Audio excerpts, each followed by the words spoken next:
आपको याद है हमने बताया था कि इलियोसिकल वाल्व, याद है ना, इलियोसिकल वाल्व। इलियोसिकल वाल्व किसको कहते हैं? जो इलियम और सीकम के बीच में होता है। तो अनडाइजेस्टेड फूड सीकम में कहाँ से पहुंचता है? Through ileocaecal valve. और वाल्व का काम क्या होता है? बैक फ्लो को प्रिवेंट करना। तो सीकम में जो अनडाइजेस्टेड फूड आ गया उसको प्रिवेंट किया, ठीक है ना, वो इलियोसिकल वाल्व। और undigested food through the large intestine के डिफरेंट पोर्शन में सबसे पहले सीकम में आता है, फिर असेंडिंग कोलोन में, फिर ट्रांसवर्स कोलोन में, फिर डिसेंडिंग कोलोन में, फिर सिग्माइन कोलोन में। लेकिन यहाँ पे ये स्टोर नहीं होता है कुछ देर के लिए भी, बल्कि वो इन सब जगहों पे मोटिलिटी के जरिए मास पेरिस्टालसिस के जरिए अल्टीमेटली कहाँ पहुंच जाता है? रेक्टम में। और रेक्टम में ये स्टोर रहता है कब तक? जब तक कि इसको निकालना नहीं हो। इट इज टेम्पोरली, क्या लिख रहा है हमारे बुक में कि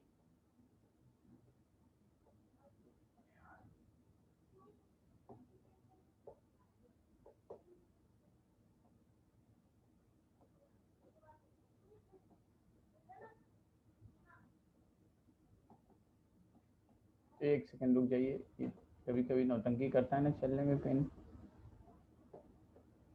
आ गया। तो क्या कर रहा था? It is temporarily stored in rectum till defecation. तो आपके डाइजेस्टिव सिस्टम में कहाँ कहाँ फूड या अनडाइजेस्टेड फूड स्टोरेज का एक्टिविटी कहाँ कहाँ होता है? डाइजेस्टिव कैनाल के अंदर में स्टोरेज एक्टिविटी कहाँ कहाँ होता है? एक तो स्टोमिक और दूसरा स्टोमिक रेक्टम। दो जगह आपको ये याद रखना है कि दो जगह, स्टोमिक में और दूसरा रेक्टम में, ठीक है ना। अब नेक्स्ट है कि एक्टिविटी ऑफ जीआईटी। अब देखो याद है ना आपको, मिशनर्स प्लेक्सस एंड मैंट्रिक प्लेक्सस आपको याद है? मिशनर्स प्लेक्सस एंड मैंट्रिक प्लेक्सस सबको याद है ना? मिशनर्स प्लेक्सस क्या करता है? सेक्रेशन को कंट्रोल करता है। देखो साध बोल रहे हैं, नहीं लगता वो साध में वो क्लास नहीं किया है। मिशनर्स प्लेक्सस क्या करता है? डाइजेस्टिव सेक्रेशन को कंट्रोल करता है। मैंट्रिक प्लेक्सस क्या करता है? जो पेरिस्टाल्टिक मूवमेंट या डिफरेंट टाइप के मूवमेंट होता है उसको, मस्कुलर मूवमेंट उसको कंट्रोल करता है। याद है ना? सबको याद है मिशनर्स प्लेक्सस मैंट्रिक प्लेक्सस? लिखो, याद है तो भाई। बहुत सारे बच्चों ने लिखा है। लो भैया, नाजरीन को और साद को नहीं याद है, बाकी सारे बच्चों को याद है। कैसे काम चलेगा? आप लोगों ने क्लास नहीं किया था। मैं क्या करूं बताइए। अब मैं फिर से अब मिशनर्स और मैंट्रिक प्लेक्सस को बताऊं? क्लास आप लोग नहीं चाहते हैं। आवाज कम आ रही है, अब जा रही है सही प्रॉपर आवाज जा रही है? अब बताइए, अब आ रही है प्रॉपर आवाज? अब आवाज प्रॉपर जा रही है? ठीक है। तो मिशनर्स और मैंट्रिक प्लेक्सस हमने बताया था ना। मिशनर्स प्लेक्सस सब म्यूकोसल रीजन में रहता है और मैंट्रिक प्लेक्सस मस्कुलर रीजन में, मस्कुलारिस एक्सटर्ना में रहता है। मिशनर्स प्लेक्सस सेक्रेटरी एक्टिविटी को डाइजेस्टिव सिस्टम के कंट्रोल करता है और मैंट्रिक प्लेक्सस मोटिलिटी को कंट्रोल करता है। तो जो डाइजेस्टिव कैनाल है, जैसे कि इसोफेगस से लेके टर्मिनल एनस तक, तो the activity of gastro intestinal tract are under neural and hormonal control for proper coordination of the activity of gastrointestinal tract are under neural and hormonal control for proper coordination of different parts। देखो coordination का मतलब क्या है, अब सुन लो, ये इस line को मैं डिकोड कर रहा हूँ। The activity of GIT are under neural and hormonal control for proper coordination of different parts. देखो जैसे कि हम लोग खाना, जैसे कोई टेस्टी खाना आपके पसंद का कोई खाना बन रहा है, जैसे किसी को चिकन फ्राई पसंद होगा, किसी को मटन कोरमा पसंद होगा, किसी को पनीर पसंद होगा, किसी को गोलगप्पे पसंद होगा। तो भाई आप जैसे जिसको जो पसंद होगा उसका नाम अगर उसके सामने लिया जाए तो उसके मुंह में सलाइवेशन होने लगता है, उसके डाइजेस्टिव जूस का सेक्रेशन बढ़ जाता है, या वो देखे उस तरह की चीज़ों को या उसके बारे में सुने तो उसका, सब लोग अपनी अपनी पसंद बता रहे हैं कि कोई बोल रहा है पनीर, कोई बोल रहा है बटर चिकन, कोई बोल रहा है मटन चिकन, कोई कुछ कोई कुछ। चलो भाई, चलिए जो भी पसंद है आपको उसके बारे में बताया जाए और आप उसके बारे में सुने तो आपका सलाइवेशन होने लगता है, आपकी डाइजेस्टिव एक्टिविटी का सेक्रेशन बढ़ जाता है। आप देखिए जैसे मम्मी आपकी कोई अच्छा खाना बनाती है तो बोलते ना कि मम्मी जल्दी बनाओ बहुत भूख लग रही है, ऐसा होता है ना सबके साथ। कि अगर मम्मी या सिस्टर या कहीं भी आप जा रहे हो कहीं तो सबके साथ होता है कि जैसे ही वो अच्छा खाना देखते हो आपको भूख, तो ये बिल्कुल साइंटिफिक है। क्या होता है ना, जब भी आप अच्छे खाना के बारे में देखते हो, सुनते हो, सोचते हो ना, तो आपका डाइजेस्टिव सेक्रेशन बढ़ने लगता है, माउथ से स्टोमक में, स्मॉल इंटेस्टाइन में, सब जगह, ठीक है ना।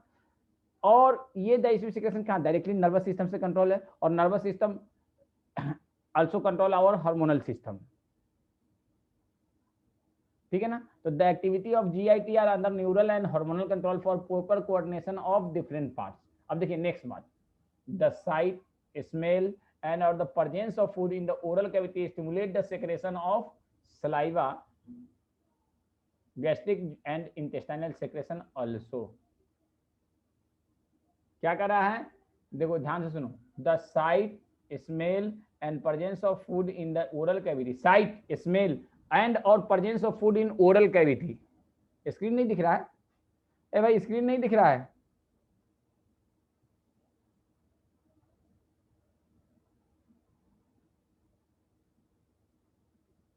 बस कोई बोल रहा है कि चले। तो द साइट, स्मेल और presence of food in oral cavity can stimulate the secretion of saliva, gastric and intestinal secretion also. तो यहाँ पे साइट जो है, तो आप आंख से देखते हो तो नर्वस सिस्टम से अल्टीमेटली पहुंचता है, स्मेल से भी नर्वस सिस्टम के जरिए पहुंचता है, ओरल कैविटी में भी रखते हो फूड, तो ओरल कैविटी में आप अभी अंदर टेस्ट ले रहे हो, तो टेस्ट से, टेस्ट के जरिए ओरल कैविटी में क्या होता है, टेस्ट। यहाँ पे presence of food in oral cavity का मतलब क्या हुआ, यहाँ पे टेस्ट सेंसेशन की बात हो रही है। तो इन सब में nervous system, the secretion of gastric, saliva, gastric and intestinal juice. अब देखिए यहाँ पे क्या लिख रहा है, similarly stimulated by neural signal. यहाँ पे थोड़ा सा कंफ्यूजन क्रिएट हो सकता है आप लोगों के लिए, अगर आप लोग खुद से पढ़ेंगे तो आपको कंफ्यूजन क्रिएट हो सकता है। यहाँ पे कहने का मतलब है कि अगर आप कोई टेस्टी फूड देखो, आप कोई टेस्टी फूड को का स्मेल लो, या टेस्टी फूड मुंह में रखो जो आपको टेस्टी लगता है, टेस्ट उसका आ रहा है, तो ये तीनों एक ही जैसे नर्वस सिस्टम के थ्रू आपके स्लाइवरी, ओरल स्लाइवरी सेक्रेशन को बढ़ाएगा, गैस्ट्रिक जूस को सेक्रेशन को बढ़ाएगा, इंटेस्टाइनल जूस के सेक्रेशन को बढ़ाएगा। समझ में आया ना।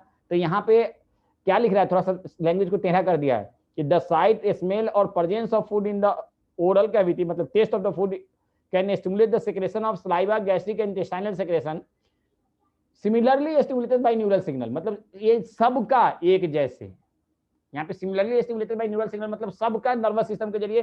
तो क्या होता है ना, बेसिकली हमारे नर्वस सिस्टम से अल्टीमेटली मैसेज जाता है कहाँ पे, मिशनर्स प्लेक्सस पे, और मिशनर्स प्लेक्सस इन टर्न क्या करता है, हमारे गैस्ट्रिक जूस को और इंटेस्टाइनल जूस को सेक्रेशन को बढ़ाता है। लेकिन स्लाइवरी जूस को सेक्रेशन के लिए मिशनर्स प्लेक्सस नहीं होता है, उसके लिए नर्वस सिस्टम से मैसेज जाता है कहाँ पे, फेशियल एंड वेगस नर्व में, और फेशियल और वेगस नर्व का सप्लाई किसमें होता है, स्लाइवरी ग्लैंड में, और स्लाइवरी जूस के सेक्रेशन को बढ़ाता है, स्लाइवरी जूस के सेक्रेशन को बढ़ाता है। अब बता, आपने मिशनर्स प्लेक्सस, मैंटिक प्लेक्सस आपको मालूम ही नहीं है, साथ साथ तो मैं कैसे समझा पाऊंगा, आपने क्लास ही नहीं किया, वो किया है जब जिसने हमने पढ़ाया था मिशनर्स प्लेक्सस, मैंटिक प्लेक्सस।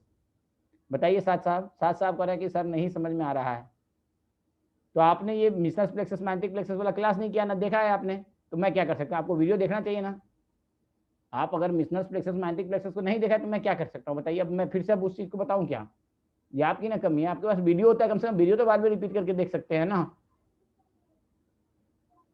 अब ये मैं फिर से मिशनर्स प्लेक्सस, मैंटिक प्लेक्सस नहीं बताऊंगा, अब कौन सी लेक्चर में, ये भी मुझे याद नहीं, अब ये मत पूछिए कि सर किस लेक्चर में, आप ढूंढिए, मैं सारे लेक्चर का आपको ये भेज देता हूँ, लिंक भेज देता हूँ, इसीलिए कि भाई ये क्या कर रहा है कि आपके जब फूड को देखते हो तो अल्टीमेटली क्या होता है, आपका स्लाइवरी ग्लैंड का सेक्रेशन, गैस्ट्रिक जूस का सेक्रेशन, इंटेस्टाइनल जूस का सेक्रेशन बढ़ जाता है, ठीक है ना, सबका सेक्रेशन बढ़ जाता है। उसी तरह से, और ये सब नर्वस सिस्टम से कर, उसी तरह से muscular activity of different part of alimentary canal also be modulated by neural mechanism. खाली सेक्रेशन ही नहीं बढ़ता है, यहाँ पे एक अलग टर्म है, the muscular activity of different part of can also be modulated by neural mechanism both through local and through CNS. अब यहाँ पे एक और लैंग्वेज है, देखो लोकल का मतलब दो होता है, एक लोकल का मतलब क्या हुआ, देखो हम एक टर्म होता है, आप लोगों को sympathetic parasympathetic nervous system I think थोड़ा सा हमने स्टार्ट ही किया था अभी, या नहीं पढ़ाया था, यही होता है नर्वस सिस्टम था, ज़्यादा आपको समझना था। माइंट्रिक प्लेक्सस है, ये आपको याद है। मिशनर्स प्लेक्सस है, ये भी आपको याद है। इन दोनों को हम क्या कहते हैं? Enteric nervous system. अब आप लोगों में से, और इसको थर्ड ब्रेन भी कहा जाता है। क्यों कहते हैं थर्ड ब्रेन? अभी जरूरत नहीं है आपको जानने का। थर्ड ब्रेन भी कहा जाता है। तो आप में से मैक्सिमम बच्चों को ये मालूम है ना कि Meissner's plexus control secretion, control motility. क्यों भाई? ये सबको मालूम है ना ऑलमोस्ट। अब देखिए, मिशनर्स प्लेक्सस और माइंट्रिक प्लेक्सस ये डाइजेस्टिव कैनाल में होता है या और कहीं भी होता है? ये सिर्फ डाइजेस्टिव कैनाल में ही ना होता है। ये सिर्फ डाइजेस्टिव कैनाल के वाल में ही तो होता है और कहीं नहीं होता है, सिर्फ डाइजेस्टिव कैनाल के वाल में होता है। अब सुन लीजिए, जब डाइजेस्टिव कैनाल के वाल में होता है तो ये मिशनर्स प्लेक्सस और माइंट्रिक प्लेक्सस वहां पे लोकलाइज्ड है। जब हमारे स्टोमक में फूट जाएगा, इसोफेगस में जाएगा, स्मॉल इंटेस्टाइन में जाएगा, तो वाल पे प्रेशर लगेगा कि नहीं लगेगा? वाल के ऊपर प्रेशर लगेगा कि नहीं लगेगा? बताओ भाई, बोलो यस या नो। बाकी लोग बोलो हाँ। जब प्रेशर लगेगा तो ये माइंट्रिक प्लेक्सस क्या होता है? वहां पे एक्टिवेट हो जाता है। और इंटर्न माइंट्रिक प्लेक्सस हमारे मस्कुलरिस एक्सटर्ना को करता है, क्या करता है? कॉन्ट्रैक्ट कराता है। तो ये कौन सा इफेक्ट हो गया? लोकल इफेक्ट हो गया या थ्रू सीएनएस हो गया? बताओ आप लोग। लोकल इफेक्ट हो गया या सीएनएस के थ्रू हो गया? लोकल इफेक्ट हो गया। और साथ साथ जब डाइजेस्टिव कैनाल के वाल पे प्रेशर लगता है तो यहाँ से मैसेज कहाँ जाता है? हमारे सीएनएस के सबकॉन्शियस सेंटर पे, और सबकॉन्शियस सेंटर से मैसेज आता है कि तुम और फोर्सफुली कॉन्ट्रैक्ट करो। तो ये सीएनएस के थ्रू हो गया कि नहीं? तो यही बात यहाँ पे हमारे समझाने में, एनसीईआरटी के लाइन को डिकोड करना बहुत जरूरी चीज होता है। The muscular activity of different part of alimentary canal can also be moderated. अब मोडिरेटेड का मतलब मैं अभी समझाऊंगा। By neural mechanism both local and through CNS. दोनों जगह तो न्यूरॉन ही है, तो इसीलिए लिखा है both local and through CNS. ये बात समझ में आई? समझ में आई कि नहीं आई? अब मोडिरेट का मतलब आपके दिमाग में चल रहा होगा कि सर मोडिरेटेड मतलब क्या होता है? मोडिरेट मतलब किसी को मालूम है?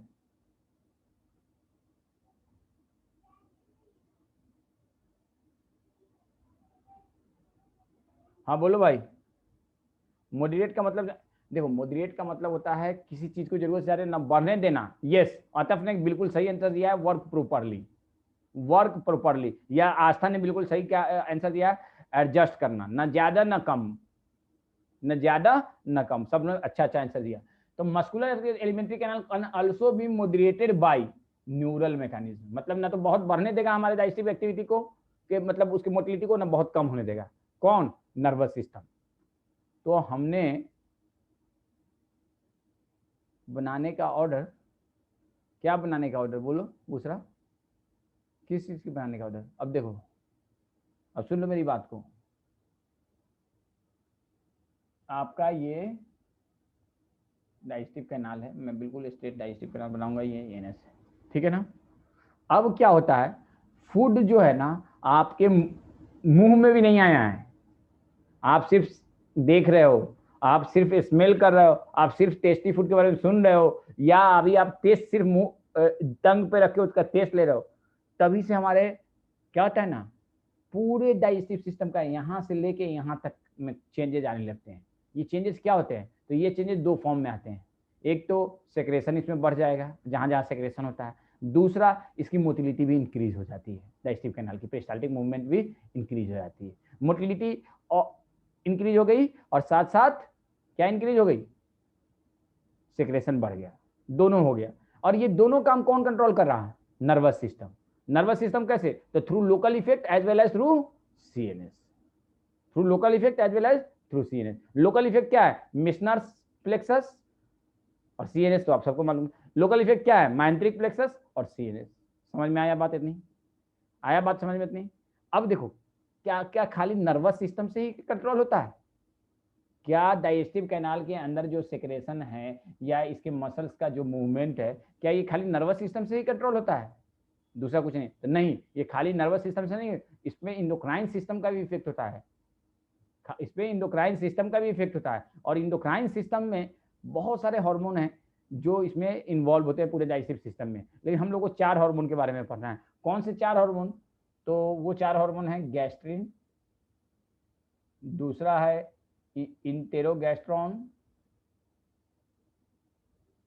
या GIP, gastric inhibitory peptide, gastric inhibitory peptide, तीसरा है सेक्रेटिन, चौथा है CCK PCZ, कोलेसिस्टोकाइनिन पैंक्रियोजाइनिन। ये 4 हार्मोन है। देखो ये इसमें से ये हार्मोन तो गैस्ट्रिक ग्लैंड में जी सेल जो होता है ना, गैस्ट्रिक ग्लैंड में जी सेल बताया था, गैस्ट्रिक ग्लैंड में जी सेल बताया था, तो जी सेल सेक्रेट करता है ये लोकल हार्मोन के तौर पे। तो इसको हम डिटेल में केमिकल कोऑर्डिनेशन एंड इंटीग्रेशन में पढ़ाएंगे, लेकिन आप जान लो कि ये सारे हार्मोन भी यहाँ पे सेक्रेशन को, स्पेशली ये सारे हार्मोन सेक्रेशन को और मोटिलिटी दोनों को इफेक्ट करता है। तो आपसे कहा जाए कि GIT का, किसका, GIT का गैस्ट्रो इंटेस्टाइनल ट्रैक्ट की का सेक्रेशन और मोटिलिटी को कौन कंट्रोल करता है? मोटिलिटी को, हाँ बोलो भाई, कौन करता है? तो बोलो, तब क्या कहोगे? अब क्या कहोगे बोलो? आप कहोगे नर्वस सिस्टम साथ साथ इंडोक्राइन सिस्टम, दोनों। अब देखिए, एक तो है कि आपने, ये बताओ, आपने कोई फूड को देखा, आपने किसी फूड का स्मेल लिया, आपने किसी फूड के बारे में सुना, या आपका फूड अभी सिर्फ ओरल कैविटी के अंदर है, तो क्या अभी आपका फूड इन सब जगहों पे अभी तो आया नहीं है? आया है? इन सब जगहों पे नहीं ना आया है, इन सब जगहों पे कहीं नहीं है, लेकिन फिर भी इसके अंदर चेंजेस आने लगे। तो इस फेज को हम कहते हैं सिफेलिक फेज। कौन सा फेज कहते हैं? जब फूड जो है ना ओरल कैविटी में रहे, या फूड के को देखे, या फूड का स्मेल लिया, फूड के बारे में सुना, तो इस और उसकी वजह से जो हमारे डाइजेस्टिव कैनाल के अंदर में जो चेंज आया उसको कौन सा फेज कहेंगे? Cephalic phase. समझ में आया? समझ में आया कि नहीं आया? क्यों सिफेलिक फेज इसलिए कहते हैं क्योंकि cephalic means related to brain. मैं फिर से लिख देता हूँ साफ, सिफेलिक मतलब ब्रेन, ब्रेन से रिलेटेड है सिफेलिक फेज। दूसरा स्टेज है जब फूड जो है ना स्टोमक में पहुंचा और उसके बाद जो हमारे डाइजेस्टिव कैनाल में चेंजेज आया उसको हम क्या कहेंगे? Gastric phase. सिर्फ नाम याद रखना है, इसमें होता क्या ये याद रखने की जरूरत नहीं है। और तीसरा जब स्मॉल इंटेस्टाइन में, लार्ज इंटेस्टाइन में फूड पहुंचा और उसकी वजह से जो चेंजेज आया तो उसको हम कहते हैं इंटेस्टाइनल फेज। बस, तो इतना बात आपको ये याद रखना है, ठीक है? अब ये कहानी है, आप लोग चाहो तो इसको पढ़ लेना, लेकिन ये पूरा कहानी पढ़ने की जरूरत नहीं है। आपको सिर्फ 3 नाम याद रखना है। कौन से नाम? सिफेलिक फेज क्या होता है, गैस्ट्रिक फेज क्या होता है, और इंटेस्टाइनल फेज क्या होता है। ठीक है ना? ठीक है। अली साहब, साहब बोलिए, बोलिए अली साहब। नहीं सुन रहे हैं? चलिए, अली साहब सुन नहीं रहे हैं। चलिए, अब हम लोग बात करते हैं डिसऑर्डर ऑफ डाइजेस्टिव सिस्टम। देखो, डाइजेस्टिव सिस्टम के डिसऑर्डर में हम लोग ये कैलोरिफिक वैल्यू इसी के साथ पढ़ेंगे। पहले डिसऑर्डर, देखो डाइजेस्टिव सिस्टम का हमने सब कुछ ऑलमोस्ट पढ़ लिया। तो डाइजेस्टिव सिस्टम के डिसऑर्डर के बारे में क्या है, तो कुछ इंपॉर्टेंट डिसऑर्डर है जो कि एनसीईआरटी में तो हैं, और उसके अलावा कुछ अदर देन एनसीईआरटी हैं जो कि हम बताएंगे। जैसे कि सबसे पहला डिसऑर्डर ऑफ डाइजेस्टिव सिस्टम में इन्होंने क्या लिखा है? इन्फ्लामेशन का मतलब समझते हो? इन्फ्लामेशन का मतलब आप लोग समझते हो? इन्फ्लामेशन, देखो नहीं, इन्फ्लामेशन का मैं मतलब बताता हूँ। र्यूबर, ट्यूमर, कैलर, देलर, कहीं पे कट जाए तो वहाँ पे लाल हो जाता है, वहाँ पे जलन हो लेती है, वहाँ का सूज जाता है, ठीक है ना? ये सारी चीज़ें जब एक जगह हो जाए ना, कंबाइन हो जाए ना, जहाँ पे आपका कहीं कट गया तो वहाँ पे सूजन हो जाता है, कहीं चोट लगे तो वहाँ पे सूजन हो जाता है, वहाँ पे लाल हो जाता है, वहाँ पे पेन होता है, ठीक है ना? उस एरिया से आप कोई काम नहीं कर पाते हो। तो ये सारे साइन एंड सिम्टम किसके हैं? इन्फ्लामेशन के। तो अगर मान लो डाइजेस्टिव ट्रैक्ट में भी कहीं पे ये हो जाए, डाइजेस्टिव ट्रैक्ट में, इसोफेगस में, स्टोमक में, स्मॉल इंटेस्टाइन में कहीं भी क्या हो जाए, कट जाए, जल जाए, मतलब जलेगा, स्मॉल इंटेस्टाइन में कट सकता है, ठीक है ना? तो वहाँ पे जलन होने लगे, वहाँ से स्वेलिंग हो जाए, तो इन सबको हम क्या कहेंगे? इन्फ्लामेशन। इसीलिए कहा, इसमें लिखा है कि the inflammation of most common element due to bacterial और वायरल इन्फेक्शन। तो हमारे डाइजेस्टिव ट्रैक्ट में इन्फ्लामेशन जो है ना, बहुत कॉमन है, ये बहुत कॉमन है, मुझे भी इन्फेक्ट हो चुका है और आप में से भी कई सारे बच्चों को हुआ होगा या फ्यूचर में होगा डाइजेस्टिव ट्रैक्ट का इन्फ्लेमेशन। लेकिन डाइजेस्टिव ट्रैक्ट का इन्फ्लेमेशन ऐसा थोड़ा है कि कहीं चूल्हे की आग से जल जाएगा हमारा, या चोट लगता नहीं है डाइजेस्टिव ट्रैक्ट में डायरेक्टली। तो यहाँ पे इन्फ्लेमेशन मेनली इन्फेक्शियस इन्फ्लेमेशन होता है, और कौन से, किससे, बैक्टीरिया या वायरस के इन्फेक्शन से होता है। इसके अलावा इसमें पैरासिटिक, हमारे डाइजेस्टिव ट्रैक्ट में आपसे पूछ दे, एक बहुत इसी लाइन से क्वेश्चन आ जाएगा कि most common element of digestive tract due to bacterial and viral infection causes inflammation, due to bacterial and viral infection causes inflammation. दूसरा ऐसा क्वेश्चन आएगा, which is the most common element, तो inflammation of intestinal tract, और ये inflammation of intestinal tract is due to, inflammation of intestinal tract is mainly due to inflammation of spinal क्या कहते हैं, alimentary canal is mainly due to, किसकी वजह से, तो बैक्टीरियल एंड वायरल इन्फेक्शन। सीधे आपको ये याद रखना है। दूसरा कौन सा बैक्टीरिया, तो एक बैक्टीरिया है एच पाइलोरी, दूसरा कौन सा वायरस, तो हेपेटाइटिस वायरस और भी वायरस होते हैं, ठीक है ना, तो आपको याद रखना है। दूसरी चीज आपसे पूछा जाए कि डाइजेस्टिव ट्रैक्ट में क्या क्या बैक्टीरियल और वायरल इन्फेक्शन ही खाली होता है, नहीं, इसमें बहुत सारे प्रोटोजोअल और पैरासिटिक इन्फेक्शंस भी होते हैं। जैसे कि प्रोटोजोअल इन्फेक्शंस में अमीबियासिस बहुत कॉमन है, मोस्ट कॉमन, मतलब one of the most common digestive tract disorder amoebiasis, या इसको अमीबिक डायरिया कहते हैं। उसके अलावा बहुत सारे पैरासाइट, पैरासाइट किसको कहते हैं, टेप वर्म, राउंड वर्म, इन दोनों को, सॉरी प्लेटीहेल्मिन्स, एस्केहेल्मिन्स, इन दोनों के मेंबर को मेनली पैरासाइट्स कहते हैं। और इसमें मेनली किसकी वजह से, tape worm, round worm, thread worm, hook worm, pin worm. आप सबको ये नाम मालूम होगा, खास करके जो ओल्ड बैच वाले होंगे, न्यू बैच वाले को अभी नहीं मालूम होगा उतना अच्छे से। Tape worm is a platyhelminthes, round worm is a aschelminthes, thread worm is a aschelminthes, hook worm is a aschelminthes, pin worm is a aschelminthes, ठीक है ना। तो ये सारे की वजह से, तो आपको नाम, आपसे पूछा जाए कि कौन कौन से पैरासाइट है, तो नाम आपको ये याद होना चाहिए, thread worm, hook worm, pin worm. Scientific name मैं किंगडम एनिमलिया में बताऊंगा, ठीक है ना। टेप वर्म का ऐसे किसी को नाम याद है साइंटिफिक, टेप वर्म का साइंटिफिक नेम किसी को याद है, Taenia. Round worm ancylostoma, thread worm ancylostoma, round worm का सॉरी एस्केरिस लिम्ब्रिकोइड्स, और थ्रेड वर्म का किसी को याद है, थ्रेड वर्म का, हुक वर्म का, पिन वर्म का, पिन वर्म का एंटेरोवियस वर्मिकुलारिस, हुक वर्म का बताइए, नहीं याद है। थ्रेड वर्म का किसी को याद है, थ्रेड के जैसा होता कीड़ा, चलिए नहीं याद है कोई बात नहीं, सबको हम बताएंगे, हमको भी याद नहीं आ रहा किसका, थ्रेड वर्म का और हुक वर्म का मुझे भी याद नहीं आ रहा, ठीक है, चलिए मैं बताऊंगा।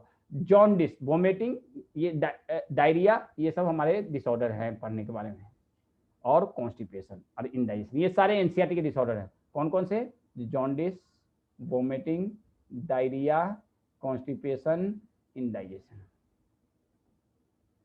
Jaundice, vomiting, diarrhoea, constipation, indigestion, ठीक है।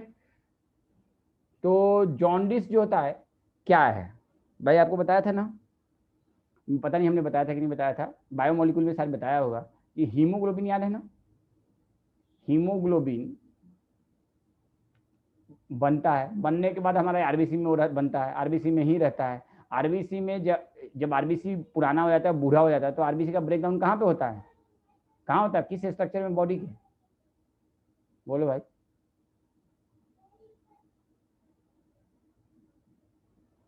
स्प्लीन में। आरबीसी का ब्रेकडाउन सबको मालूम है, स्प्लीन में होता है। तो जब आरबीसी का ब्रेकडाउन होता है तो उसमें से हीमोग्लोबिन रिलीज होता है। हीम और ग्लोबिन अलग अलग हो जाता है।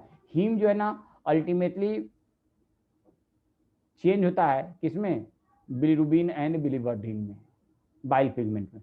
लेकिन अगर मान लो आरबीसी का ब्रेकडाउन बहुत एक्सेस हो जाता है और बिलिरुबिन और बिलिवर्डिन मान लिया हमारे बॉडी से ज़्यादा नहीं निकल पाता है, कहीं पे किसी वजह से बिलिरुबिन और बिलिवर्डिन का कंसंट्रेशन बढ़ जाता है, तो उसकी वजह से हमारा बिलिरुबिन और बिलिवर्डिन के वजह से specially bilirubin is a yellowish colour, तो बिलिरुबिन का कंटेंट जब नॉर्मल कंसंट्रेशन से जैसे कि 1 मिलीग्राम पर 100 ml ऑफ ब्लड में होना चाहिए, उससे ज़्यादा हो गया तो क्या होता है, पूरा स्किन जो है पीला पीला दिखने लगता है, आंख पीला दिखने लगता है, ठीक है ना। और इस कंडीशन को क्या कहते हैं, जॉन्डिस। तो जॉन्डिस का आपको सिर्फ वन लाइनर डेफिनेशन याद रखना है कि jaundice is due to excess bile pigment, excess bile pigment. इसमें क्या लिखा है, द लीवर इज अफेक्टेड, जाहिर सी बात है, skin and eye turn yellow due to deposit of bile pigment. अब कहा यहाँ पे लीवर इज अफेक्टेड, देखो जॉन्डिस में इन्होंने क्या लिखा है, तो जॉन्डिस 3 तरह के होते हैं, प्री हिपैटिक, पोस्ट हिपैटिक, ठीक है ना, एंड हिपैटिक जॉन्डिस।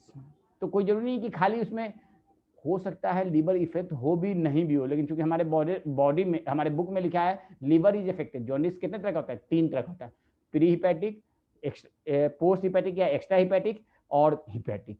लेकिन हमको उतना डिटेल में याद नहीं रखना है, सिंपली ये याद रखिए कि जॉन्डिस में जो सबसे कॉमन ऑर्गन जो अफेक्ट हो सकता है वो है लीवर, लेकिन कोई जरूरी नहीं कि लीवर हमेशा ही अफेक्ट हो, लेकिन मोस्टली लीवर का इफेक्ट होना जरूरी होता है, मोस्टली लीवर इफेक्ट होता है। Skin and eye turn yellow due to deposit of bile pigment, और बाइल पिगमेंट का डिपोजिट क्या होता है, excess production of bile, production of bile और less removal of bile pigment.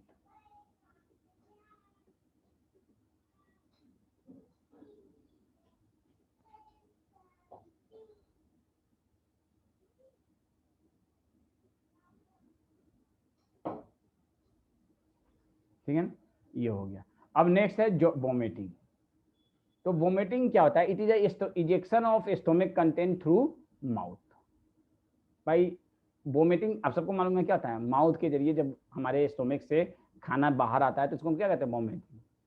अब देखो वोमिटिंग क्या है ना, तो एक तरह का रिफ्लेक्स एक्शन है। रिफ्लेक्स एक्शन का मतलब क्या होता है, जब हमारे स्टोमिक में खाना है और कोई एक स्पेशल न्यूरॉन क्या हुआ ना, स्टिमुलेट हो गया, तो पेरिस्टाल्टिक मूवमेंट अपोजिट डायरेक्शन में रहता है। किस डायरेक्शन में आता है, अपोजिट डायरेक्शन में। तो उस अपोजिट डायरेक्शन में जब पेरिस्टाल्टिक मूवमेंट होता है तो खाना स्टोमक से माउथ के जरिए बाहर आता है, इसको हम क्या कहते हैं, वोमिटिंग। तो it is a ejection of stomach content through the mouth. The reflex action is controlled by the vomit centre in the medulla. The reflex action is controlled by vomit centre in the medulla. Vomit centre, अब देखो दूसरा question आता है कि अब चूंकि तुम लोगों ने पढ़ा नहीं है neural control and coordination, reflex action नहीं पढ़ा है, रिफ्लेक्स एक्शन क्या सेंटर्स होते हैं। रिफ्लेक्स एक्शन स्पेशली कुछ स्पेशलाइज एरिया से कंट्रोल होता है। रिफ्लेक्स एक्शन तो मालूम होगा ना, हमारे सब कॉन्शियस लेवल में सिस्टम ब्रेन में, सब कॉन्शियस ब्रेन में क्या क्या आता है, मिड ब्रेन आता है, पॉन्स आता है, मेडुला आता है, तो वहाँ पे स्पेशलाइज सेंटर्स होते हैं। सेंटर्स तो यार होगा न्यूक्लियाई होते हैं, कहीं पे पॉन्स में, कुछ मेडुला में, कुछ मिड ब्रेन में, और वहाँ से हमारे रिफ्लेक्स एक्शन को कंट्रोल किया जाता है।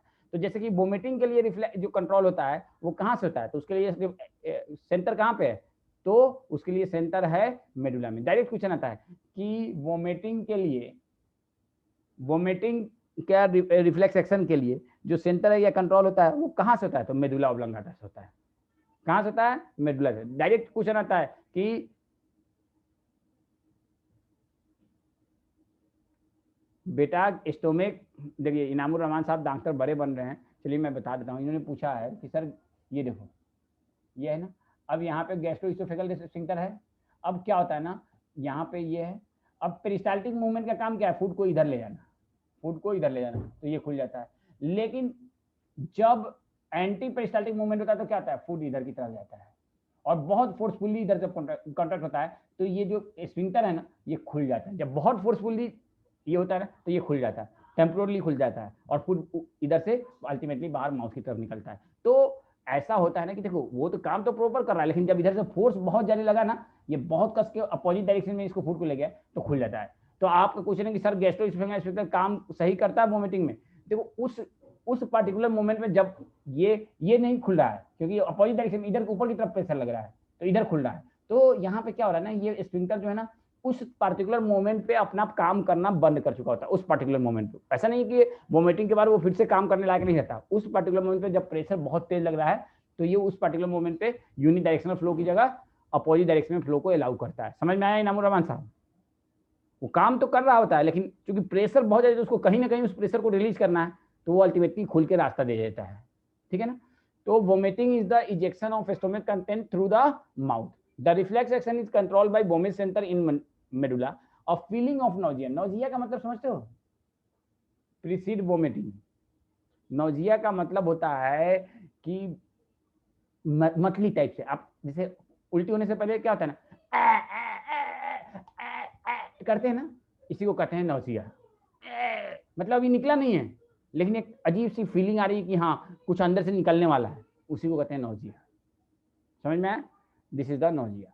अब आई, तो आपको जॉन्डिस में सिर्फ इतना याद रखना है, दो हमने डिसऑर्डर पढ़ा है, एक जॉन्डिस, दूसरा वोमिटिंग। जॉन्डिस में इतना याद रखना है कि इसमें एक्सेस बाइल प्रोडक्शन होता है, बाइल पिगमेंट का प्रोडक्शन होता है, या कहीं से भी किसी वजह से बाइल पिगमेंट का ड्रेनेज कम हो जाता है, ओवरऑल बाइल पिगमेंट हमारे बॉडी में ज्यादा हो जाता है, उसकी वजह से हमारा स्किन, नेल, आई, ये सब येलोइश कलर का हो जाता है। मोस्ट कॉमन ऑर्गन जो अफेक्ट होता है जॉन्डिस में, दैट इज लीवर।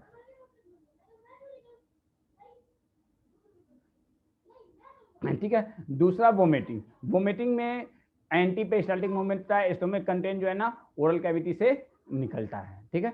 तीसरा जो चीज है, वोमिटिंग सेंटर कहाँ पे होता है? मेडुला में। चौथा चीज है, vomiting is almost always preceded by nausea. Next है डायरिया। तो देखो डायरिया क्या होता है,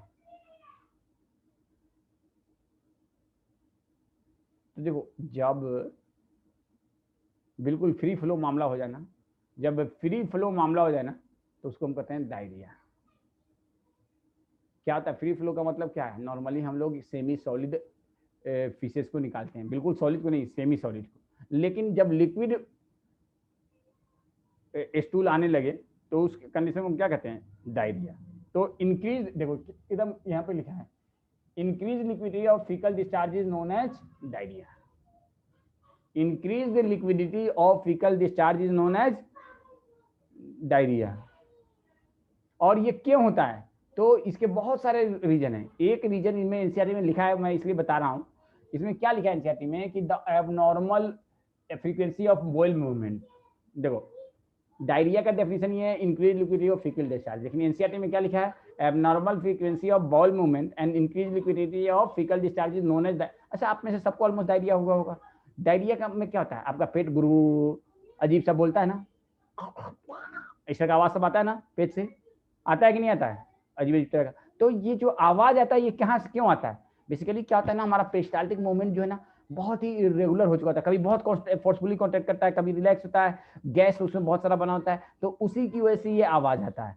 तो इस आवाज, तो abnormal frequency of bowel movement and increase liquidity of faecal discharge is known as diarrhoea.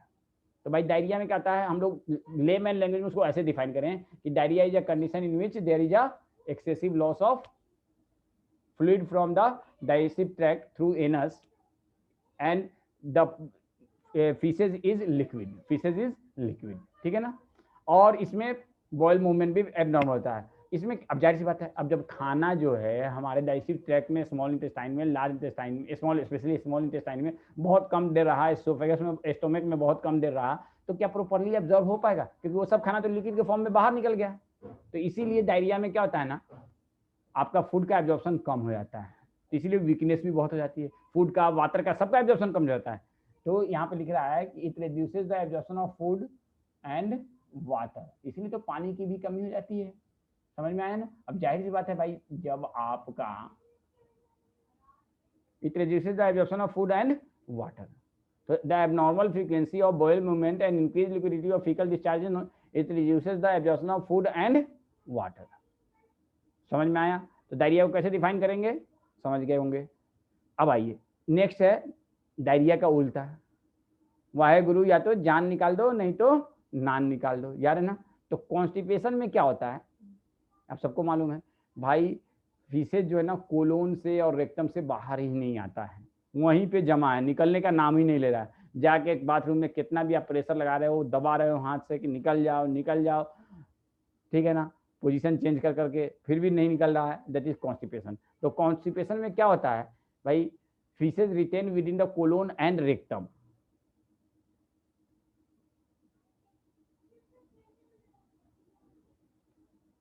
Constipation is due to feces retained within the colon and rectum, colon and rectum। ठीक है ना। अब देखो आपको ये याद रखना है कि डायरिया और कॉन्स्टिपेशन दोनों में बोवेल मूवमेंट इरेगुलर हो जाता है। ऐसा नहीं कि कॉन्स्टिपेशन में नहीं होता है, इसमें भी इरेगुलर होता है। लेकिन जनरली होता क्या है, डायरिया में जो बॉयल मूवमेंट था, बॉयल मूवमेंट मतलब वही डाइजेस्टिव कैनाल का मूवमेंट, जो पेरिस्टाल्टिक मूवमेंट या डिफरेंट टाइप का मूवमेंट, चर्निंग मूवमेंट जो भी बताया था, डायरिया में बढ़ जाता है। और कॉन्स्टिपेशन में क्या हो जाता है, कम हो जाता है। कॉन्स्टिपेशन में क्या होता है, कम हो जाता है। तो समझ में आया ना बात। It is in the faeces retain with the colon and rectum as the bowel movement occur irregularly. तो बॉयल मूवमेंट दोनों में इरेगुलर है। तो आपसे पूछ दे कि bowel movement irregular in diarrhoea और कॉन्स्टिपेशन, तो both. Bowel movement irregular in both diarrhoea and constipation. अब लास्ट है बट नॉट लीस्ट, इनडाइजेशन। अब जाहिर सी बात नाम से पता चल रहा है, जब फूड को हम प्रॉपरली नहीं डाइजेस्ट कर पाए तो इस कंडीशन को हम क्या कहते हैं, indigestion. And it led to feeling of fullness. It led to leading to feeling of fullness. भाई पूरा आपका डाइजेस्टिव क्या होता है ना, स्टोमक जो है पूरा, स्मॉल इंटेस्टाइन जो है ना पूरा, अब खाना हम पच जाता है तो क्या होता है यार, कौन ये सलाह अंग्रेजी लिख दिया तो लगता है बहुत बड़ी चीज़ है कि क्या पता नहीं क्या लिख दिया, leading to feeling of fullness. जब खाना आप जाते हो कहीं पे बहुत खा लिया, एक्सेस खा लिया, शादी में गए फ्री का खाना मिला हुआ है, खाना 2 रोटी खा लिया, 4-5 रोटी खाना है, 2 बोती चिकन का खा लिया, 10 बोती, ठीक है ना, तो क्या होता है, आप कहते हो यार इनडाइजेशन हो गया, पच नहीं रहा, पूरा यहाँ सीना तक खाना बचा हुआ है, सीना तक गले तक खाना फंसा हुआ है, ठीक है ना। कहते हो कि यार नॉर्मली हम लोग इस एब्डोमेन तक कहते हैं, कहेंगे कि यहाँ तक आए खाना, तो इसको क्या कहते हैं, फीलिंग ऑफ फुलनेस, इसको कहते हैं। तो in this the food is not properly digest leading to feeling of fullness. The cause of in देखो क्या क्या इसके कॉज हैं, तो इसके सबसे कॉमन कॉज है एक्सेस, लेकिन ये इसमें नहीं लिखा है, एक्सेस इंटेक ऑफ फूड।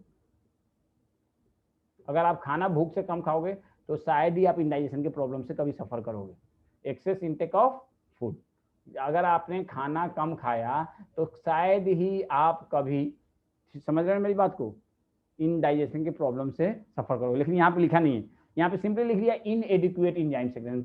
बात यही है। अब ये बताओ, हमारे डाइजेस्टिव कैनाल की एक लिमिटेशंस है, क्या है, एक लिमिटेशंस है कि हाँ भाई हम इतना एंजाइम मैक्सिमम सेक्रेट कर सकते हैं इतना खाना के लिए। लेकिन आपने खाना, आपके डाइजेस्टिव कैनाल की एबिलिटी है 3 रोटी को पचाने की, आप 5-6 रोटी खा लोगे तो उतना एंजाइम थोड़े सेक्रेट होगा, और नहीं जब सेक्रेट होगा तो डाइजेस्ट नहीं हुआ, डाइजेस्ट नहीं हुआ तो फीलिंग ऑफ फुलनेस लेगा। इसलिए लिखा है इनएडिक्वेट एंजाइम सेक्रेशन, एंजाइटी। एंजाइटी भाई किसी चीज का एंजाइटी, एंजाइटी समझते हो ना, सबको समझ में आता होगा। फूड पॉइजनिंग, जैसे कि आपको क्लोस्ट्रीडियम बोटुलिनम, कौन सा, क्लोस्ट्रीडियम बोटुलिनम, इसकी पॉइजनिंग से भी होता है, ठीक है ना। और ओवर ईटिंग, यहाँ पे लिख दिया over eating and spicy food, तो इन सब की वजह से क्या होता है, indigestion. Feeling of fullness is a symptom of, direct question आएगा, feeling of fullness in digestive tract is a symptom of, तो क्या लिखोगे, इनडाइजेशन, डायरिया, कॉन्स्टिपेशन, वोमिटिंग। समझ में आया ना, चलिए गुड। अब देखो ये कुछ डिसऑर्डर है जो कि हमारे अदर देन एनसीईआरटी का है, ठीक है ना। इसमें क्या क्या है, तो एक है पेप्टिक अल्सर, दूसरा है पेनिसाइटिस, तीसरा है गैस्ट्रोइसोफेगल रिफ्लेक्स डिसऑर्डर। इसमें से पेप्टिक अल्सर पे आपको एकदम आना ही आना है, ठीक है ना। पेप्टिक अल्सर आपको आना ही आना है, अगर नहीं आएगा तो फिर ये आपके लिए ठीक नहीं है, ठीक है ना। पेप्टिक अल्सर आपको आना ही आना है क्योंकि ये आपके ह्यूमन हेल्थ एंड डिजीज के में है, लेकिन मैं यहीं पे पढ़ा दे रहा हूँ। अल्सर किसको कहते हैं, अल्सर किसको कहते हैं, कहीं भी कुछ छिल जाए ना, कहीं भी epithelial break down of epithelial tissue is known as,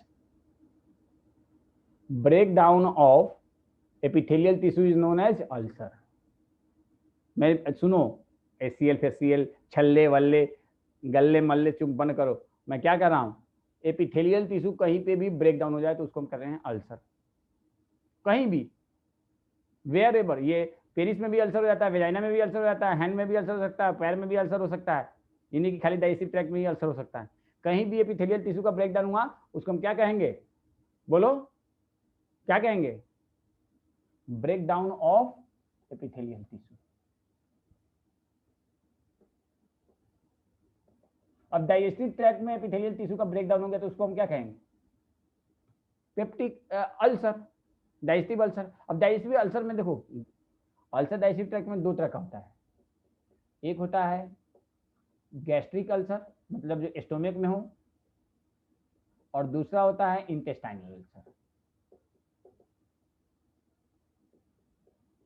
एक होता है गैस्ट्रिक अल्सर, गैस्ट्रिक अल्सर इसी को हम कहते हैं पेप्टिक अल्सर, क्योंकि पेप्सिन एंजाइम होता है ना वहाँ पे, ये बहुत कॉमन है। और दूसरा होता है इंटेस्टाइनल अल्सर, अगर इंटेस्टाइनल ट्रैक्ट में हो जाए तो। अब चूंकि यहाँ पे पेप्सिन एंजाइम का भी होता है, इसलिए इट इज मोर कॉमन और इस पे क्वेश्चन आता है।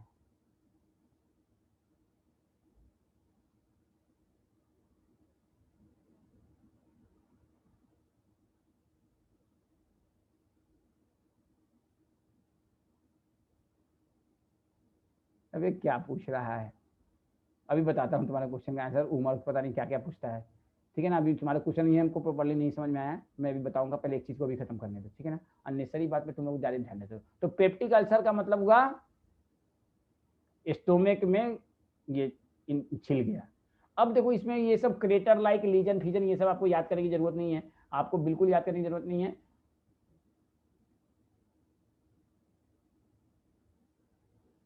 एक्सेस HCl का secretion is the most common cause of peptic ulcer. Excess gastric juice secretion is the most common cause of excess, कहां गया,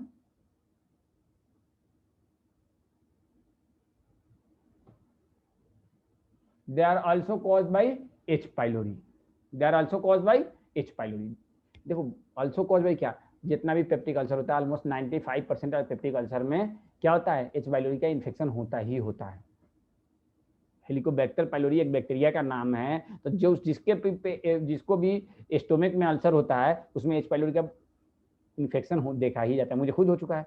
the most common complication of peptic ulcer is bleeding which can lead to anaemia.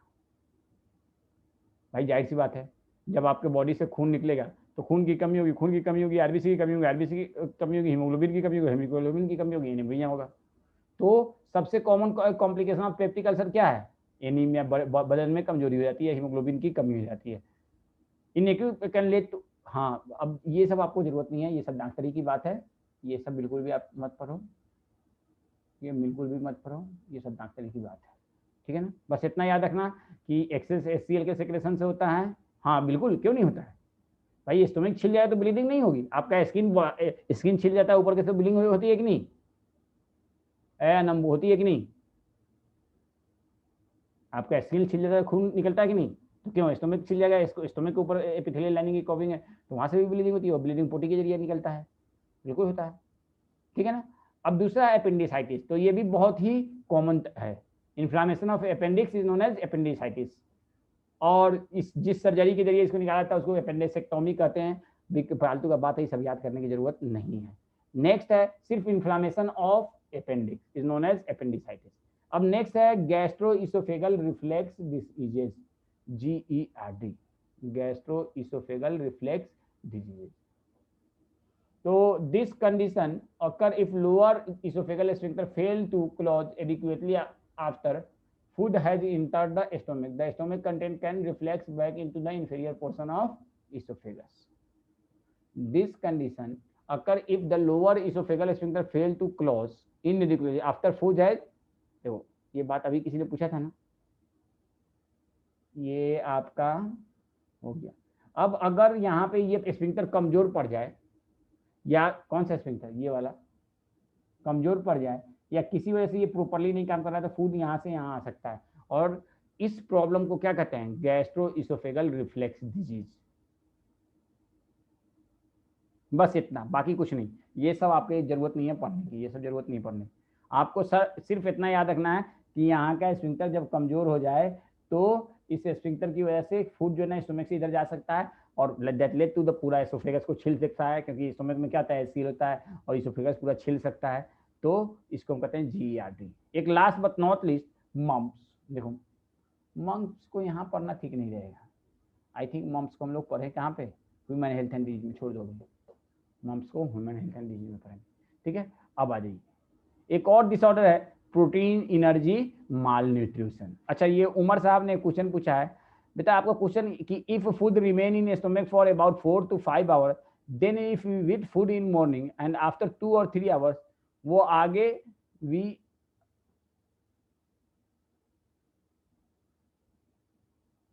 I eat food, what happen to morning food again. बेटा question आपको नहीं समझ में आया, अच्छा ये लिख रहे हैं कि sir if food remain in stomach for about 4 to 5 hours and then if we eat food in morning and after 2 or 3 hours we again eat food, what happened to morning food? लो भैया, इनका question जो है ना बड़ा funny सा question है कि sir सुबह में हम लोग खाना खाते हैं और वो खाना खाते हैं तो खाना स्टोमक में जाके रहता है, क्यों भाई? यही ना क्वेश्चन है। अभी रुको, सबको सब डॉक्टर बनने के चक्कर में लगा हुआ है। अभी लग रहा है जैसे कि डॉक्टर मेडिकल एंट्रेंस की तैयारी कर रहे हो। तो सर हम लोग खाना खाते हैं तो खाना जो है वो स्टोमक में जाके जमा होता है, लेकिन 2 से 3 घंटे के बाद खाना जब फिर से हम कुछ खा लेते हैं, जैसे इन्होंने सुबह में बिस्किट खाया, सपोज कीजिए 4 बिस्किट खा लिया, वो जाके 4-5 इनका कहना कि वो 4-5 घंटे तो स्टोमक में स्टोर रहेगा, तो फिर 2-3 घंटे के बाद हम खाते हैं तो मॉर्निंग वाले फूड का क्या होता है? वो स्टोमक से क्या स्मॉल इंटेस्टाइन में चला गया है या नहीं? यही ना, क्या सर 2 ही 3 घंटे में वो स्मॉल इंटेस्टाइन में पहुंच गया? यही ना क्वेश्चन है भाई आपका, बोलिए, क्वेश्चन यही ना है। हाँ देखिए, इनका यही क्वेश्चन है। देखो ए बेवकूफ लड़के, तुम सुबह में मान लिया कुछ खाए, तो ये इसका मतलब क्या है कि आप खाए तो आपका स्टोमक बिल्कुल खाली है, स्टोमक में बिल्कुल कुछ नहीं है। आप रात में कुछ खाए थे ना, रात में देखो ऐसा होता है कि जब हम खाना खाते हैं तो ऐसा नहीं कि स्टोमक पूरी तरह से एम्प्टी रहता है। जब बहुत 3-4 दिन के भूखे हैं तब पूरी तरह से स्टोमक एम्प्टी हो जाएगा। ये नहीं कि हम 5 घंटा 7 घंटा 8 घंटा भूखे रहेंगे 10 घंटा तो हमारा स्टोमक पूरी तरह से एम्प्टी हो जाएगा। तो जब हम खाना खाते हैं तो ऊपर से जो खाना गया उसमें स्टोमक कम हो चुका है, उसका उसमें फूड बहुत, तो वो जो पहले वाला फूड है वो नीचे की तरफ स्मॉल इंटेस्टाइन की तरफ चला गया, अब इसमें आके जमा हुआ। अब आपने खाना खाया तो आप ऐसा नहीं कि स्टोमक को एकदम इतना आप ओवरलोड ले जाओगे तो क्या 2-3 घंटे के बाद खाओगे? ये बताओ, क्या ओवरलोड हो जाओगे तो 2-3 घंटे के बाद खाओगे? इतना एकदम खाओ नाश्ता में कि 10 रोटी 5 आमलेट 4 चिकन फ्राई, तो क्या फिर खाओगे 2-3 घंटे के बाद? बोलो भाई, नहीं ना खाओगे। आप खाओगे 5-6 घंटे के बाद ही। लेकिन जब बहुत थोड़ा सा नाश्ता किए होगे तो आपके स्टोमक में थोड़ी सी जगह रहती है, तो जब आप खाते हो एक्स्ट्रा खाना तो वो भी जाके स्टोमक में स्टोर होता है, फिर पुराना वाला खाना जो है वो आगे बढ़ जाता है। तो ये क्या है प्रकार का फालतू का क्वेश्चन सब पूछ रहे हो यार, इस तरह क्वेश्चन का कोई मतलब नहीं बनता। अभी ना, अभी आप लोगों को इस सब चीज़ के बारे में नहीं उतना सोचना है, जितना जरूरत है उतना पढ़ो। अब जाओगे मेडिकल कॉलेज में ना तो खाली जॉन्डिस के बारे में 100 पेज पढ़ोगे और आपको 1 लाइन पढ़ना है। तब जॉन्डिस के बारे में पूरी हम स्टोरी बताएं, this is not good for you and your health. जहाँ पे जरूरत है वहाँ जरूर मैं बताता हूँ, समझ में आया ना? जहाँ जरूरत है वहाँ मैं जरूर बताता हूँ। यहाँ से क्वेश्चन आता है, यहाँ बताता हूँ। और हम लोग को याद भी वही रहता है, जो क्वेश्चन आते हैं वही चीज़ पढ़ाता हूँ, जो नहीं आते हैं वो अननेसेसरी चीज़ याद भी नहीं रहता, भूल भी जाता हूँ। अब जो आज से 4 साल पहले 5 साल पहले हम लोग CPMT का पढ़ाते थे, उसमें बहुत सारी चीज़ें पढ़ाते थे, अब मैक्सिमम चीज़ें वो भूल चुका हूँ। अब 5 साल से कोई चीज़ नहीं पढ़ाया हो 4 साल से तो कहाँ से याद रहेगा? इंसान का ब्रेन ऐसा नहीं है कि हमेशा हमेशा के लिए सब कुछ को याद रख सकता है। जो चीज़ें लगातार रिपीट और रिवाइज होती रहती है वही याद रहती है। समझ रहे हैं बात को बेटा? तो प्लीज़ अननेसेसरी चीज़ पे फोकस मत करो, काम की चीज़ पे करो, ठीक है ना? हाँ दूसरा बोलिए, वरना हमें इंडाइजेशन हो जाएगा। बिल्कुल, एक्सेस एंड ओवर ईटिंग और spicy food eating that led to indigestion, तो पढ़ाई का इंडाइजेशन हो जाएगा। ठीक है, अब देखो एक आप सबको आई थिंक ये बात मालूम होगा, calorific value of protein, carbohydrate and fat. अब यहाँ पे एनसीईआरटी में लिख रहा है box item not for evolution, इसका मतलब समझते हो? एनसीईआरटी में इसका मतलब क्या होता है? तुम बोलो, ये क्या होता है इसका मतलब? हाँ बोलो, कोई बताएगा? ये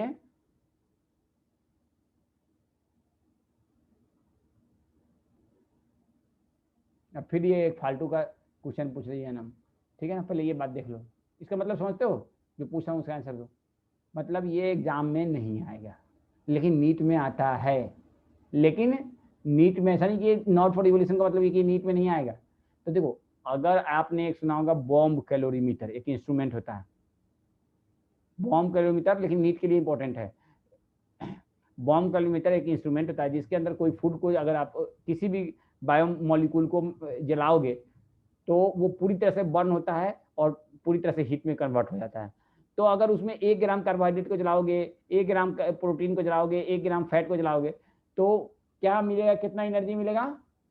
तो पर ग्राम 4.1 kilo calorie from carbohydrate, 5.65 kilo calorie from protein and 9.45 kilo calorie gram from fat. लेकिन अगर यही बॉडी में जलता है, सेल्स के अंदर जलता है, तो कार्बोहाइड्रेट से 4 किलो कैलोरी के पर ग्राम, प्रोटीन से 4 किलो कैलोरी पर ग्राम एंड फैट से 9 किलो कैलोरी पर ग्राम। तो देखो दो चीजें याद रखनी है, एक तो ये वैल्यू याद रखना पड़ेगा, और दूसरा आप देखो कि फिजियोलॉजिकल फूड वैल्यू जो बॉडी में जब जलता है तो उसको हम क्या कहते हैं, उसको हम कहते हैं, इसके लिए टर्म इस्तेमाल करते हैं फिजियोलॉजिकल फूड वैल्यू, और इसके लिए हम क्या टर्म इस्तेमाल करते हैं, gross calorific value, gross calorific value, physiological food value and gross calorific value. तो ग्रॉस कैलोरीफिक वैल्यू जो है ना, ये जाहिर सी बात है बॉम्ब कैलोरीमीटर में तो इसका ये हमेशा ज्यादा होगा, फिजियोलॉजिकल फूड वैल्यू हमेशा कम होगा। दूसरा, कार्बोहाइड्रेट और प्रोटीन का फिजियोलॉजिकल फूड वैल्यू एकदम बराबर होता है, जबकि लिपिड का फिजियोलॉजिकल फूड वैल्यू कार्बोहाइड्रेट और प्रोटीन से दोगुना से भी ज्यादा होता है। ये बस इतना ही है, बाकी सारी कहानी यही है, बाकी सारी कहानी यही है, आप पढ़ लेना, कुछ नहीं है इसके अलावा, इसके अलावा इसमें ऐसा कुछ भी नहीं है, सब पढ़ लेना, आपको समझ में आ जाएगा। बाकी ये सब वो फिजिक्स केमिस्ट्री दिया है कि हाँ 1 जूल 1 किलो कैलोरी, सबको मालूम है, ये सारी चीजें यूनिट फिनिट दिया है, ठीक है ना। मतलब आपने बॉम्ब कैलोरीमीटर में एक, ठीक है ना, पढ़ लोगे ना भाई, मैं इसको खुद से पढ़ लोगे ना, कर लोगे ना, बोल दो सब लोग यस, ऐसा इसमें कोई मुश्किल काम नहीं है, इसलिए मैंने इसको पढ़ रहा हूँ, कर लोगे ना भाई सब लोग। ठीक है, चलो तो आगे बढ़ते हैं। पीएम, अब ये बहुत बहुत सुपरा दुपरा इंपॉर्टेंट है, प्रोटीन एनर्जी माल न्यूट्रिशन। ये बताओ, यहाँ पे नाम है प्रोटीन एनर्जी माल न्यूट्रिशन। माल मतलब बैड, पुअर नहीं, माल मतलब देखो माल का लिटरली मीनिंग क्या होता है, माल अपने ऐसे भी बोलते होगे माल, हाँ भाई माल किसके लिए इस्तेमाल करते हो, माल टर्म किसके लिए इस्तेमाल करते हो, सबको मालूम है, बोल कोई नहीं रहा है, रुपया पैसा और भी चीजों के लिए इस्तेमाल होता है माल, ठीक है ना, चल ठीक है ना। तो चलो माल अंग्रेजी में टर्म किसके लिए इस्तेमाल होता है, अंग्रेजी में माल का मतलब होता है नॉन बैलेंस्ड, इम्बैलेंस, इम्प्रॉपर, जैसे सैयद तहा ने कहा इम्प्रॉपर, मतलब आप एक्सेस फैट ले रहे हो, एक्सेस कार्बोहाइड्रेट ले रहे हो, एक्सेस प्रोटीन ले रहे हो, लेस कार्बोहाइड्रेट ले रहे हो जितना बॉडी में जरूरत है, लेस प्रोटीन ले रहे हो, लेस फैट ले रहे हो, तो इसको हम क्या कहेंगे, माल न्यूट्रिशन। माल न्यूट्रिशन का मतलब समझ में आया, माल न्यूट्रिशन का मतलब हुआ अगर जरूरत से ज्यादा या जरूरत से कम आप कोई भी बायोमोलिक्यूल ले रहे हो, उसको हम क्या कहेंगे, माल न्यूट्रिशन। तो माल न्यूट्रिशन में अक्सर लोग ये सोचता है कि कम लिया जाए, लेस देन नॉर्मल, तो ये माल न्यूट्रिशन नहीं है। माल का मतलब है एक्सेस या कम दोनों, समझ में आया किफायत, नॉट लेस देन, माल का मतलब है एक्सेस या लेस दोनों, ठीक है ना, किफायत समझ में आया, ठीक है। लेकिन यहाँ पे प्रोटीन एनर्जी माल न्यूट्रिशन में क्या है कि भाई किसी ने कम प्रोटीन खाया या किसी ने कम कार्बोहाइड्रेट और लिपिड खाया, कार्बोहाइड्रेट और लिपिड का मेन काम क्या है, एनर्जी प्रोवाइड करना बॉडी को, और प्रोटीन का मेन काम क्या है, बॉडी में ग्रोथ, रिपेयर, हीलिंग, इन सबको देना, ठीक है ना। तो अगर किसी ने जरूरत से कम प्रोटीन लिया या कार्बोहाइड्रेट और लिपिड लिया, तो उस कंडीशन को हम क्या कहेंगे, प्रोटीन एनर्जी माल न्यूट्रिशन। समझ में आया मेरी बात। अब देखो जाहिर सी बात है, इस एनसीईआरटी की बुक के हिसाब से माल का मतलब एक्सेस भी हो सकता है, लेकिन यहाँ पे एनसीईआरटी की बुक में हमारे क्या लिखा हुआ है कि किसी ने जरूरत से कम प्रोटीन लिया या एनर्जी के सोर्सेज रहती है कार्बोहाइड्रेट या लिपिड कम लिया और उसकी वजह से जो प्रॉब्लम हुई उसको हम क्या कहेंगे, प्रोटीन एनर्जी माल न्यूट्रिशन। और ये जाहिर सी बात है, कोई बहुत अमीर कंट्री में रहने वाले लोगों को तो होगा नहीं, क्योंकि उनके पास तो एक्सेस खाना होता है। होता किनको है, जिनको खाने की कमी है, जैसे कि बांग्लादेश में किसी जमाने में हुआ करता था, Bangladesh is more richer than India वे with respect to per capita income, ठीक है ना, लेकिन किसी जमाने में बांग्लादेश बहुत गरीब हुआ करता था, इंडिया के एड पे चलता था, ठीक है ना। तो इथोपिया में, तंजानिया में, इन सब कंट्रीज में बहुत ही कॉमन है, क्या आज भी है, आज भी है अफ्रीका के बहुत सारे कंट्रीज में कि जब बच्चों को, स्पेशली बच्चों को, जो यंग वन बेबीज है, उनको क्या था ना, प्रोटीन का सोर्सेज और कार्बोहाइड्रेट के सोर्सेज नहीं प्रॉपरली मिलते हैं, और जो उससे जो प्रॉब्लम हो रही है उसको कहते हैं कंबाइनली प्रोटीन एनर्जी। तो dietary deficiency of protein and total food calorie, यहाँ पे टोटल फूड कैलोरी लिखा है, कार्बोहाइड्रेट टोटल फूड कैलोरी का मतलब ये किसे लेते हैं, कार्बोहाइड्रेट इसका सोर्स है और लिपिड या फैट इसका सोर्स है। तो लिख रहा है dietary deficiency of protein are a widespread in many underdeveloped country of South and South East Asia. अब साउथ ईस्ट एशिया में कौन कौन सी कंट्री आती है, मैं ज्योग्राफी नहीं जानता हूँ, आप लोग जानते होंगे। साथ साथ साउथ अमेरिका जिसमें ब्राजील वगैरह आता है, and West and Central Africa. South America is a continent, North USA, ठीक है ना, वेस्ट एंड सेंट्रल अफ्रीका, इन सब जगहों पे प्रोटीन एनर्जी माल न्यूट्रिशन बहुत कॉमन है। तो पहले तो ये नाम याद रखना होगा कि साउथ एशिया में और साउथ ईस्ट एशिया में, साउथ अमेरिका में, वेस्ट एंड सेंट्रल अफ्रीका में, सेंट्रल अफ्रीका में ही आता है Ethiopia. Protein energy effect large section of during drought, famine and political turmoil. अब देखो अभी यमन में, यमन का नाम सुना है ना, सऊदी अरब के बगल में, ईरान के बगल में एक कंट्री है जिसका नाम है यमन। यमन में बहुत जबरदस्त प्रोटीन एनर्जी माल न्यूट्रिशन फैला हुआ है बुरी तरह से। क्यों? क्योंकि जो कमीना सऊदिया है ना, सऊदी अरबिया, जिसको मैं बहुत गाली देता हूँ, उसने जरूरत से ज्यादा लोगों को वहां मारा है। कहाँ पे? यमन में। इसराइल ने कुछ फिलिस्तीनियों को मारा है, तो बहुत हंगामा हो गया। लेकिन सऊदी अरबिया ने, क्योंकि उनके पास पैसा, तो उस पैसे से उस न्यूज को दबा रखा है। यमन में लाखों निर्दोषों को मार दिया है। समझ रहे ना बात को? देखो आस्था बोल रही है कि हातिम यमन का ही था, लगता है इसने हातिम टाइप देख रखा है। क्यों आस्था? बिल्कुल सही बात है, शायद यमन का ही था वो, ठीक है ना। किसी जमाने में यमन बहुत ही फ्लोरिस्ट कंट्री हुआ करता था। तो सऊदी अरबिया ने क्या किया ना, वहाँ पे बहुत ज़्यादा एटम बम कर रहे हैं, बहुत बम ड्रॉप किया है, और वहाँ पे पूरा पॉलिटिकल टर्मोइल हो चुका है, लोगों के पास खाने को नहीं है, भूख से बच्चे मर रहे हैं, ठीक है ना। तो ये याद रखना है कि पॉलिटिकल टर्मोइल, ड्रॉथ और famine is the cause of protein energy mall nutrition.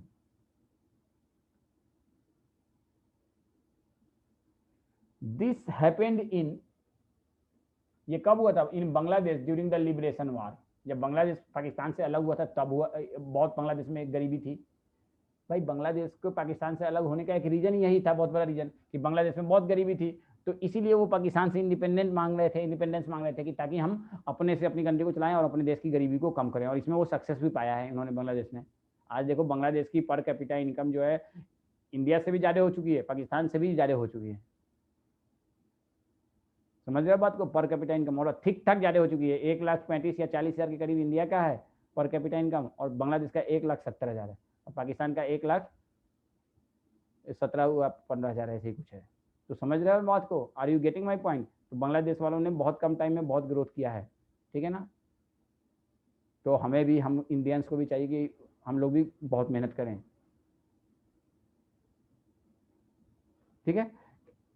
तो this happened in Bangladesh during the liberation war and in Ethiopia during the severe drought. Ethiopia में स्पेशली, अभी भी इथोपिया में मिड-80s प्रोटीन में, इनफैक्ट देखो अब protein energy माल nutrition क्या खाली बच्चों में होता है? यस, ये बच्चों में भी होता है, बड़ों में भी होता है। प्रोटीन एनर्जी माल न्यूट्रिशन ये बच्चों में भी होता है और बड़ों में भी होता है, दोनों में होता है। लेकिन बच्चों में ये ज्यादा कॉमन है, और बच्चों में भी स्पेशली ये इन्फेंट में। इन्फेंट किसको कहते हैं? 1 ईयर से अप टू 6 ईयर तक बहुत कॉमन है। अप टू 6 ईयर तक प्रोटीन एनर्जी माल न्यूट्रिशन बहुत ही कॉमन है। अभी किसी ने कमेंट किया है कि सर इंडिया गलत हाथ में है। मैं कहता हूँ गलत हाथ में है या सही हाथ में, आप सही तरीके से मेहनत करो। आप दूसरे के बारे में, आप अपने ग्रोथ देखो। हर इंडिविजुअल अगर अपनी रिस्पॉन्सिबिलिटी को समझने लगे ना, तो कंट्री का ग्रोथ अपने आप हो जाएगा। हम लोग ठीक है, देखो कहीं ना कहीं लीडरशिप अफेक्ट करता है, लेकिन लीडरशिप से भी ज़्यादा इंपॉर्टेंट होता है कि आप क्या कर रहे हो। If you are a student, you are working like a student. If you are a teacher, you are teaching like a teacher. If you are any officer, you are performing your duty or not. If everyone will understand their responsibility, then our country will grow. Am I right or wrong?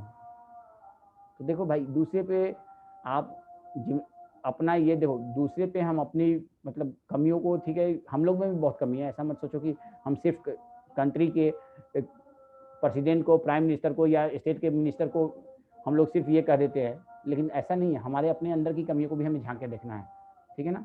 तो देखो बेटा, ये मत कहो कि हाँ गलत हाथ में इंडिया है, सही हाथ में है। अभी आप लोगों को सिर्फ ये सोचना है कि हम क्या कर रहे हैं, और सब लोग अपनी अपनी रिस्पॉन्सिबिलिटी को समझने लगा तो बहुत अच्छा, अपने आप एक घर भी अच्छा बन जाता है, वैसे ही एक हमारा देश भी अच्छा बन जाएगा, ऐसा नहीं है। तो ये हम लोग को भी सोचना पड़ेगा। प्रोटीन एनर्जी माल न्यूट्रिशन, देखो affect infant and children to produce marasmus and kwashiorkor। Marasmus and kwashiorkor, देखो मेरास्मस याद रखना और क्वाशियोरकर, ये दो टर्म पहले याद रखना। क्वाशियोरकर, अरे यार स्पेलिंग गलत लिखा जाता है, क्वाशियोरकर। देखो इसमें माँ लगा हुआ है, एक में माँ है। देखो ये बताओ, 1 साल के तक के बच्चे को माँ की ज्यादा नीड होगी या 1 साल से ज्यादा उम्र के बच्चों को ज्यादा माँ की नीड होगी? अब तो 1 ईयर तक माँ की ज्यादा नीड होगी या 1 साल से ज्यादा उम्र में माँ की ज्यादा नीड होगी बच्चे को?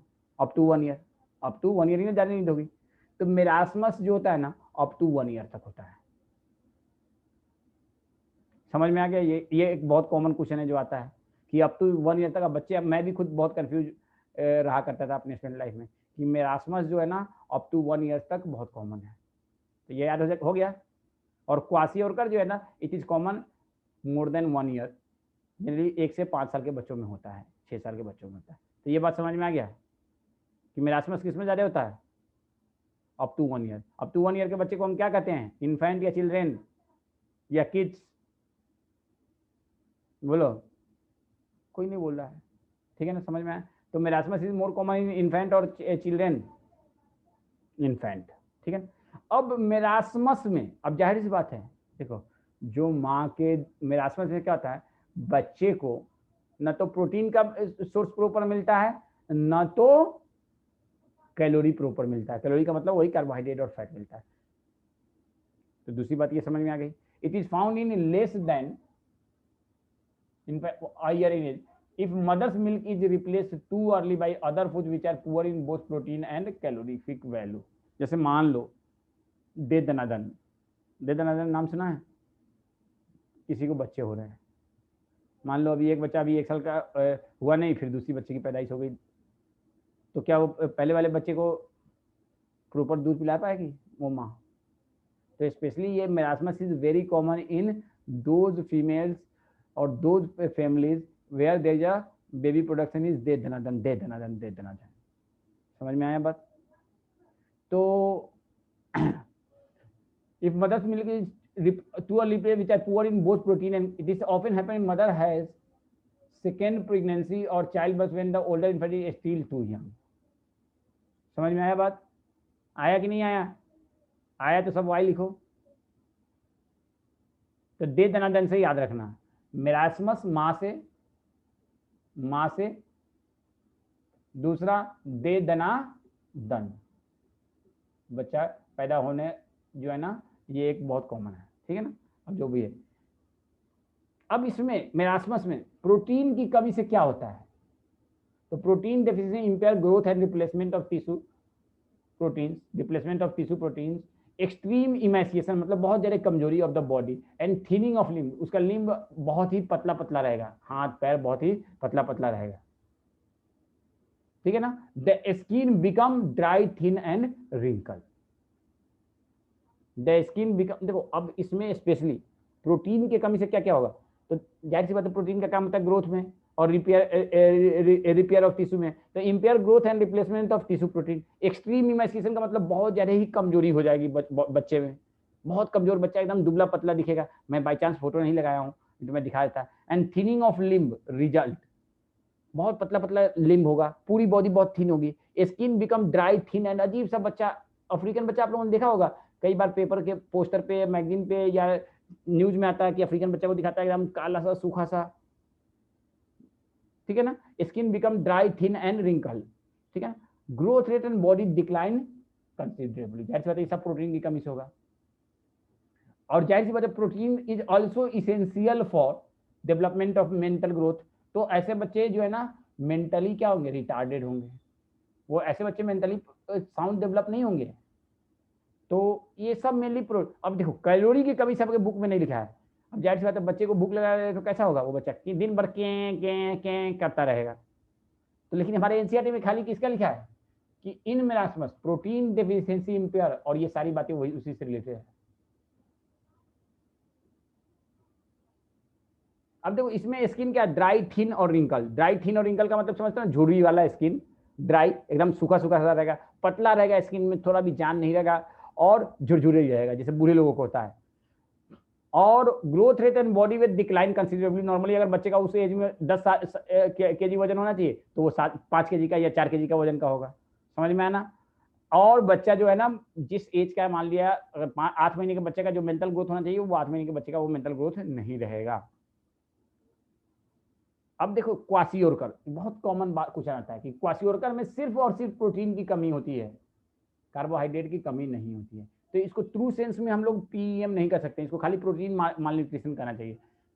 लेकिन हमारे बुक में चूंकि लिख दिया है तो प्रोटीन एनर्जी माल न्यूट्रिशन में दोनों को लिखते हैं, मेरास्मस और क्वासियोरकर को। लेकिन क्वासियोरकर में एनर्जी की कोई कमी नहीं है, कैलोरी की कोई कमी नहीं है। बच्चा को कैलोरी वाले हाई कैलोरी फूड मिल रहा है, लेकिन उस फूड में किसकी कमी है, प्रोटीन की। समझ में आया मेरी बात, समझ में आया मेरी बात। तो kwashiorkor is unaccompanied by calorie deficiency. It is result from the replacement of mother's milk by a high calorie low protein diet in child more than 1 year in age। समझ में आया ना। तो 1 साल से ज्यादा के बच्चे को, जनरली गरीब लोगों में बहुत मतलब जिन लोगों के पास खाने की कमी है तो ऐसे बच्चे जनरली 1 साल के बाद बच्चा खाना वाना खाने लगता है, लेकिन उस खाने में प्रॉपर प्रोटीन का इंटेक नहीं है, क्वांटिटी नहीं है, सिर्फ किसकी कमी है, तो उसमें सिर्फ कमी है क्या कहते हैं प्रोटीन की। अब देखिए लाइक मेरास्मस, भाई जाहिर सी बात इसमें भी प्रोटीन की कमी है तो इसमें भी इमेसिएशन होगा, इसमें भी थिनिंग ऑफ लिम्ब होगा, इसमें भी ग्रोथ प्रॉपर नहीं होगा, इसमें भी ब्रेन का डेवलपमेंट होगा। लेकिन क्या इसमें कार्बोहाइड्रेट या फैट की कमी है, ये बताओ क्या। तो ऐसे बच्चों में फैट जो होता है ना जमा रहता है, फैट की कमी नहीं है, प्रोटीन की कार्बोहाइड्रेट की कमी नहीं, तो ऐसे बच्चों में फैट जमा रहता है। मेनली कहाँ पे, स्किन के नीचे। इसीलिए लिखा है ये क्वेश्चन एकदम बिल्कुल रट लेना। Unlike marasmus some fat is still under the skin. इसमें स्किन के अंदर कुछ फैट रहता है। बच्चा एकदम उसका स्किन रिंकल नहीं रहेगा, झुर्रीदार नहीं रहेगा, थिन नहीं रहेगा। क्यों नहीं रहेगा, क्योंकि उसके नीचे फैट जमा है। समझ में आया ना। And more over extensive oedema and swelling of body parts. देखो एडिमा समझते हो ना, एडी की अम्मा नहीं, एडिमा का मतलब एडी की अम्मा नहीं, एडिमा का मतलब होता है जैसे आपको मैंने मारा एक मुक्का, आप गए कहीं पे और बहुत तेज किसी ने एक लाठी मार दिया, अब वहां पे सूजन हो गया, तो उसको हम कहते हैं एडिमा। एडिमा में बेसिकली क्या होता है ना, नहीं एबनॉर्मल स्वेलिंग नहीं यार, वे चुप, स्वेलिंग नॉर्मल भी होता है अतफ, ऐमन स्वेलिंग नॉर्मल भी होता है, बताओ Ayman, is swelling normal. Ayman लिख रही है कि एबनॉर्मल स्वेलिंग, तो कभी नॉर्मल स्वेलिंग भी सुना है हमने तो नहीं सुना है। Swelling is always abnormal. जैसे ये सेल्स है ना, अब सेल के बीच में जो फ्लूइड है उसको हम क्या, कौन सा फ्लूइड कहते हैं, इंटरस्टिशियल फ्लूइड। यहाँ पे जो फ्लूइड है इसको हम कौन सा फ्लूइड कहते हैं, यार ये जो फ्लूइड है इसको हम कौन सा फ्लूइड कहते हैं, इंटरस्टिशियल फ्लूइड, इंटरस्टिशियल फ्लूइड। कौन सा फ्लूइड कहते हैं, इंटर।